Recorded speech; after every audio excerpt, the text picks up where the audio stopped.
Imagine a board game that on one side feels like a great Eurogame, but at the same time it adds wild but very thematic Ameritrash ideas. A mix of order and controlled chaos. Can this work? Is it a bold and perfect recipe? Or a crazy experiment? Sit back and relax, because today I'll tell you about Dwellings of Eldervale, a game that looks amazing, brings strong emotions, and split opinions.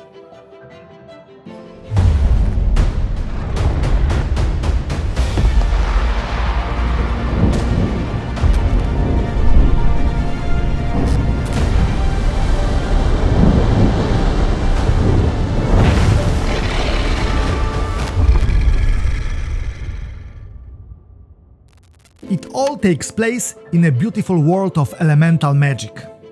At first, Dwellings of Eldervale from Breaking Games feels like a warm blanket for Eurogames fans. You choose one of the 16 unique factions and use your workers to build the game's title dwellings. The gameplay follows a well-known Euro-style loop.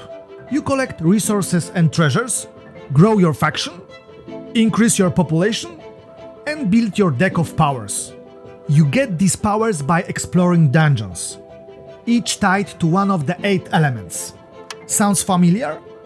That's because it's classic Euro strategy. Resources, buildings, development. Everything is clear, logical, and strategic.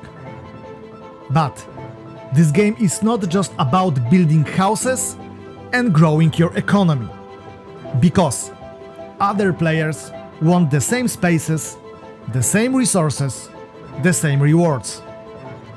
And to make things harder, big monsters start entering the land. You can't win without a fight. And that's the moment, like Gandalf arriving at the perfect time, when Ameritrash enters. Dice.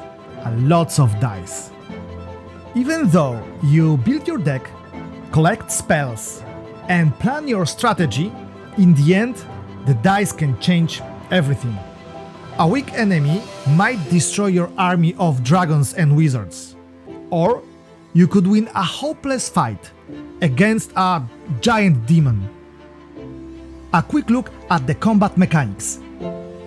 You and your opponent roll your dice. Whoever rolls a higher value on one of their dice wins.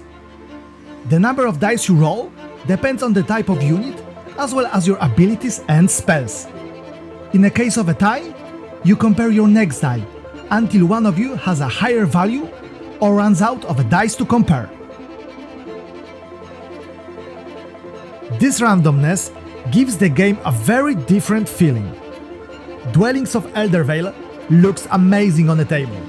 If you love fantasy, dark or light, you'll love how it looks. The art on the cards and tiles is full of detail. The resources tokens looks great. The player's trays keep everything organized and make setup fast. And in the deluxe version, the monster minis make sounds. Yeah, really, sound effects. Pretty awesome, right? This is a game that brings emotions to the table, both good and bad. In the middle of your smart Euro strategy, the dice can be like a grain of sand in a perfect machine. For me, it adds fun and tension, but for others it might feel unfair or frustrating. So, even if my heart says, give it a 10, my brain says, let's be honest. Dwellings of Eldervale is almost a perfect game. Replay value? Huge. Downtime? Almost none, even with many players. Mechanics? Smooth, clear and well designed. Theme? You can feel it in every piece. But that one random part can change everything. My final score? A strong 8.5. And I will say it very clearly.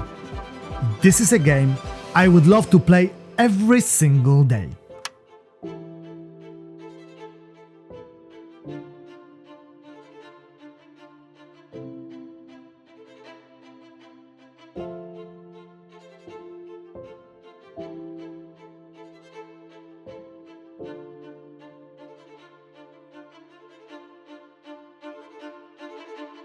If you enjoyed the work I put into Dice on Board, please leave a like, write a comment, and hit that subscribe button.